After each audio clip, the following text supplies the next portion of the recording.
Hello friends, villagers excellence 20 channel में आपका स्वागत है। आज हम इकोनॉमिक सर्वे 2019-20 वॉल्यूम 1 की वीडियो लेक्चर सीरीज़ का 10th लेक्चर शुरू करेंगे। इकोनॉमिक सर्वे हमें हेल्प करता है किसी भी एग्ज़ाम, चाहे वो एसएससी एग्ज़ाम हो, बैंक एग्ज़ाम हो, RBI grade officer B, NABARD, UPSC, PCS exam या कोई भी एग्ज़ाम हो, तो उसको क्रैक करने में ये हमें हेल्प करता है। तो आपको आपके ड्रीम की ओर लेके चलते हुए इस वीडियो को शुरू करते हैं। तो let's start the video. Chapter 10 बात करता है, इसकी थीम है is India's GDP growth overstated. तो ये कहता है कि क्या जो हम इंडिया की ग्रोथ देख रहे हैं, जीडीपी ग्रोथ देख रहे हैं पिछले कुछ सालों में, क्या वो सही है या वो गलत है। तो गवर्नमेंट ऑफ इंडिया पे जो है अपोजिशन की तरफ से काफ़ी बार ये एलिगेशंस लगे हैं कि जो हमारी ग्रोथ रेट, जो जीडीपी ग्रोथ रेट जो है गवर्नमेंट ऑफ इंडिया दिखा रही है, वो जो है वो गलत दिखा रही है, वो ओवर एस्टेटेड है। तो इन सारी जो एलिगेशंस है, इनको ध्यान में रखते हुए तो ये एग्जामाइन किया गया, क्या वाकई जो इंडिया की जीडीपी ग्रोथ रेट है वो ओवर एस्टिमेटेड है या नहीं है। तो इन सारे सवालों के जवाब देते हुए और इस जो एलिगेशंस की इम्पोर्टेंस को समझते हुए हमारे इकोनॉमिक सर्वे में चैप्टर नंबर 10 जो है वो इसको इंक्लूड करता है, और पूरा ही चैप्टर जो है वो जीडीपी ग्रोथ को दे दिया जाता है। तो चलिए शुरू करते हैं। तो ये कहता है कि चैप्टर शुरुआत करता है कि अगर इंडिया जो है $5 ट्रिलियन की इकोनॉमी बनना चाहता है 2024 से 25 में, तो हमारे लिए सबसे मेन क्रिटिकल क्या है? क्रिटिकल है इन्वेस्टमेंट, क्लाइमेट, यानी ऐसा क्लाइमेट, ऐसा एनवायरनमेंट होना चाहिए हमारी कंट्री में कि लोग वहाँ पर जो प्राइवेट कंपनीज़ हैं नई नई वो आए, जो दूसरी कंट्री हैं वो हमारे यहाँ इन्वेस्टमेंट करें, और तभी हमारी जो है वो इकोनॉमी ग्रो करेगी और हम जो है अपने टारगेट तक पहुंच सकते हैं। तो हम इस सर्वे में देख सकते हैं कि जो लास्ट के चैप्टर्स थे, यानी ओवरऑल जो थ्रू आउट ये सर्वे जो जितने सारे चैप्टर्स हैं, इनमें ये बात करता है वेल्थ क्रिएशन की, कैसे वेल्थ क्रिएट करना है और कैसे हमें हमारी इकोनॉमी को 2025 तक $5 ट्रिलियन की इकोनॉमी बनाना है। तो ये चैप्टर कहता है कि जो इकोनॉमिक सर्वे 2018 और 19 था, वहाँ भी ये बताया गया था कि इन्वेस्टमेंट का रोल क्या है, वो भी स्पेशली किसका? प्राइवेट इन्वेस्टमेंट का। जो प्राइवेट इन्वेस्टमेंट होती है, जहाँ पर जिस कंट्री में इन्वेस्टमेंट ज़्यादा होगी तो वहाँ पर क्या होगी, जब इन्वेस्टमेंट बढ़ेंगे, नई नई टेक्नोलॉजी आएंगी, यानी वहाँ पर जो है कैपेसिटी बढ़ेगी तो डिमांड बढ़ेगी, कैपेसिटी बढ़ेगी, टेक्नोलॉजी आएंगे, नए जो है एम्प्लॉयमेंट जनरेट होगा, प्रोडक्टिविटी बढ़ेगी और क्रिएटिव डिस्ट्रक्शन भी होगा। अब क्रिएटिव डिस्ट्रक्शन का मतलब क्या होता है? जैसा कि मैंने पिछले चैप्टर्स में भी बताया है कि डिस्ट्रक्शन का मतलब एक किस्म से क्या होता है कि ख़त्म कर देना किसी चीज़ को, लेकिन ये बात करता है क्रिएटिव डिस्ट्रक्शन की, यानी कि डिस्ट्रक्शन हो तो, लेकिन ऐसा डिस्ट्रक्शन हो जो कि हमारी इकोनॉमी के लिए बेहतर हो। यानी कि हमें जो मार्केट में पहले जो मतलब प्राइवेटाइजेशन से पहले जब मार्केट को कैप्चर करके रखते थे कुछ जो इंडस्ट्रियल हाउसेस थे, तो उनको ख़त्म करके हमें क्या करना है, उनके मार्केट शेयर को जीरो करना है और नई नई फर्म्स को मार्केट में लेके आना है, ताकि कंपटीशन बढ़े और सबको एक प्लेटफॉर्म मिले, ताकि वो फ्रीली एक दूसरे से compete कर सकते हों। तो ये चैप्टर बात करता है कि इंडिया ने अभी कौन कौन से इनिशिएटिव लिए हैं ताकि जो है प्राइवेट इन्वेस्टमेंट बढ़ सके। तो सबसे पहले इन्होंने FDI नॉर्म्स को रिलैक्स कर दिया है। अब कुछ सेक्टर में तो जो है ऑटोमेटिक रूट के थ्रू हम 100% तक जो है इन्वेस्टमेंट कर सकते हैं। दूसरा, कॉरपोरेट टैक्स को घटा दिया है, जो पहले आई थिंक 30% थे, अब वो 25% हो गए हैं।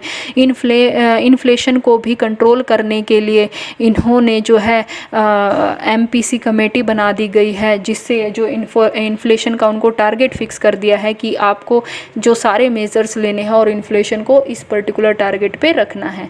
दूसरा ये क्या करता है, अब ये इंफ्रास्ट्रक्चर को डेवलप करने पे हम लोग ध्यान दे रहे हैं। जब इंफ्रास्ट्रक्चर डेवलप होगा, रोड डेवलप होंगे, जो रेलवे लाइंस डेवलप होंगी, तो वहाँ पर क्या होगा, वहाँ पर जो है फिर इन्वेस्टमेंट बढ़ेगी, क्योंकि किसी भी चीज़ को हमें पोर्ट्स तक या अपने डेस्टिनेशन तक लेके जाने में कम टाइम लगेगा। साथ ही साथ हम ईज़ ऑफ डूइंग बिजनेस में भी इम्प्रूव कर सकते हैं, जैसे कि हमने लास्ट चैप्टर्स में देखा है कि हम इंडिया की जो रैंक है, जहाँ पर हम 2019 में 63 पोजीशन पर हम पहुँच चुके हैं। और साथ ही साथ सरकार क्या कर रही है, ऐसे बहुत सारे अनवांटेड कानून हैं जिनको ख़त्म कर रही हैं और टैक्सेशंस में रिडक्शन दे रही हैं। तो ये कहता है कि जब अगर इन्वेस्टर की बात करें, चाहे वो हमारे लोकल इन्वेस्टर हों, डोमेस्टिक इन्वेस्टर हों या इंटरनेशनल इन्वेस्टर्स हों, तो आज के टाइम पर इंडिया को वो एज अ अपॉर्चुनिटी देख रहे हैं। क्यों देख रहे हैं? क्योंकि हमारी जो इकोनॉमी है वो फास्टेस्ट ग्रो कर रही है, और जो इतने सारे एलिगेशंस लग रहे हैं कि हमारी जो जीडीपी ग्रोथ है वो उतनी नहीं है जितनी गवर्नमेंट ऑफ इंडिया दिखा रही है, तो इन सारी चीज़ों से क्या होता है कि इन सारी चीज़ों से भी जो इन्वेस्टर्स हैं वो डर जाते हैं, और हमारे यहाँ जो इन्वेस्टमेंट जितने बेहतर तरीके से होना चाहिए उतने बेहतर तरीके से फिर नहीं होता। तो इन्हीं सारी एलिगेशंस को ख़त्म करने के लिए ये चैप्टर बात करता है डिफरेंस मेथडोलॉजी का। तो पहले ये चैप्टर क्या कहता है कि इकोनॉमी, अगर हम मतलब किसी भी इकोनॉमी का ग्रोथ रेट देखें, तो ग्रोथ रेट को देख कर ही कोई इन्वेस्टर जो है वो ये डिसाइड करता है कि हमें पर्टिकुलर किस कंपनी में कंट्री में इन्वेस्टमेंट करना है। यानी ग्रोथ रेट जो है इकोनॉमी का वो एक प्री एमिनेंट ड्राइवर होता है इन्वेस्टमेंट का, और जो लेवल और ग्रोथ रेट है किसी भी कंट्री की जीडीपी का, वही बताते हैं कि उस कंट्री की इकोनॉमी की हेल्थ कैसी है और इकोनॉमी का साइज़ कैसा है। जब जीडीपी बढ़ेगी तो हमारी यानी इकोनॉमी बेहतर ग्रो कर रही है, हेल्थ बेहतर है, और साथ ही साथ उस इकोनॉमी का साइज़ भी लगातार बढ़ता जा रहा है। लेकिन ये जो डिबेट हुई अब about the veracity of India's GDP growth rate, veracity का मतलब है ट्रूथ। ये कहते हैं कि जब इन्होंने जीडीपी एस्टिमेशन की मेथडोलॉजी को, जो पहले 2004 से 5 थी, उसको चेंज किया 2011 से 12 के बाद, उसके बाद इसको गलत प्रिडिक्ट किया गया। तो ये चैप्टर जो है डिफरेंस मेथडोलॉजी का यूज़ करता है, और ये फाइंड आउट करने की कोशिश करता है कि जो सारी डिबेट्स हो रही हैं, जो सारे एलिगेशंस हो रहे हैं, क्या वो सही है या गलत है। तो ये चैप्टर जो है इस सर्वे का थ्रू आउट बहुत सारी टेक्निकल बातें करता है, तो उन सारी चीज़ों में नहीं जाते हैं क्योंकि वो हमारे एग्ज़ाम्स के लिए नहीं होती हैं सही। लेकिन अगर हम इसको देखें कि जो डिफरेंस मेथडोलॉजी है, इसमें क्या होता है कि हम अगर ये मान के चलते हैं कि जो हमारी ग्रोथ रेट है वो गलत है, यानी वो मिस इंटरप्रेट की गई है, तो हम ये मान के चले कि अगर हमारी ग्रोथ है जो अगर अब है वो गलत है, तो ये एक टारगेट लेवल सेट कर दिया जाता है कि अगर ऐसा नहीं होता, यानी अगर हम अपनी जीडीपी एस्टिमेशन की मेथडोलॉजी के टाइम पीरियड को चेंज नहीं करते, तब हमारी ग्रोथ रेट कितनी होनी चाहिए थी, और फिर उसको कंपेयर करता है एक्चुअल ग्रोथ रेट से। तो ये देखता है कि जब अगर हम जीडीपी का टाइम पीरियड, एस्टिमेशन का जो टाइम पीरियड है उसको 2011-12 ना करके वो लास्ट वाला 2004-5 वाला टाइम पीरियड रखते, और तब हमारी जीडीपी कितनी ग्रो करती और आज हमारी जीडीपी कितनी ग्रो कर रही है, तो इसी को उन्होंने कैलकुलेट किया है। और ये फाइंड आउट किया है कि जो भी हमारी जीडीपी ग्रो कर रही है वो रेट जो है वो सही है। तो ये बात करता है कि हमने जीडीपी सीरीज़ का जो बेस ईयर चेंज कर दिया है, यानी बेस ईयर पहले हमारा कहाँ था 2004 से 5, अब उसको हमने रिवाइज़ कर दिया है 2011 से 12, और ये रिवाइज़ जो किया है हमने ये 2015 के बाद किया है, यानी 30 जनवरी 2015 को हमने ये रिवाइज़ किया है। और किस लिए किया है? ताकि जो system of national accounts United Nations ने 2008 में जो गाइडलाइंस जारी की हैं, उन गाइडलाइंस को अडॉप्ट करते हुए हमने ये किया है। और ये जो मेथडोलॉजी है इसको फाइनलाइज किसने किया था? इसको फाइनलाइज किया था advisory committee on national accounts statistic, ACNAS, यानी advisory committee on national account statistics ने इसको फाइनलाइज़ किया था। और इसकी ये जो है ये पूरी जो कमेटी थी, इसमें कौन कौन से एक्सपर्ट्स थे? इसमें नेशनल स्टैटिस्टिकल कमीशन के बंदे थे, इंडियन स्टैटिकल इंस्टीट्यूट भी इसमें शामिल था, RBI भी था, ministry of finance, corporate affair, agriculture, NITI Aayog, कुछ सिलेक्टेड स्टेट गवर्नमेंट्स भी इसमें शामिल थी। यानी कि जो अगर ये बात करता है कि ये मेथडोलॉजी चेंज होने से जीडीपी ग्रो हुआ है, अगर ऐसा कुछ होता तो हम देख सकते हैं कि जो मेथडोलॉजी चेंज करने का जो डिसीजन जिस कमेटी ने लिया उसमें जिस सिर्फ सेंट्रल गवर्नमेंट ही नहीं बल्कि स्टेट गवर्नमेंट्स भी शामिल थी और दूसरे अदर इंस्टीट्यूट भी शामिल थी, यानी कि गलती की कोई गुंजाइश नहीं थी, यानी ये सबकी सहमति से हुआ था। फिर दूसरा कहता है कि जो सिस्टम ऑफ नेशनल अकाउंट्स 2008 है ये लेटेस्ट वर्जन है, इसका लास्ट वर्जन था 1993 में।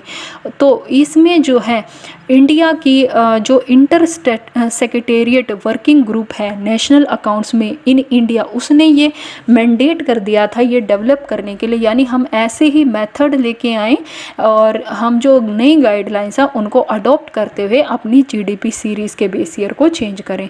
तो हम इसमें जो हम बात करते हैं यूनाइटेड नेशन स्टैटिस्टिकल कमीशन की, तो ये क्या होता है हम इसको देख सकते हैं अपने point of view exam point of view से। तो जो यूनाइटेड नेशंस स्टैटिस्टिकल कमीशन होता है ये एक फंक्शनल कमीशन है, किसका?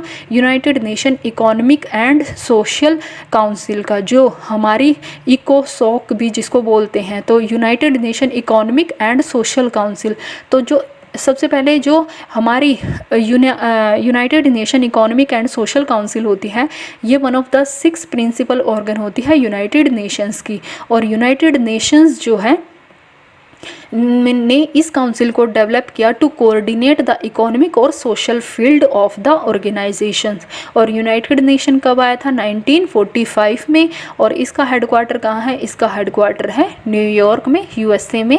और अभी तक जो इनके प्रेसिडेंट हैं वो कौन है? अमानी जुमा। United nation economic and social council के जो अगर हम अब बात करें तो ये एस्टेब्लिश हुई थी 1947 में।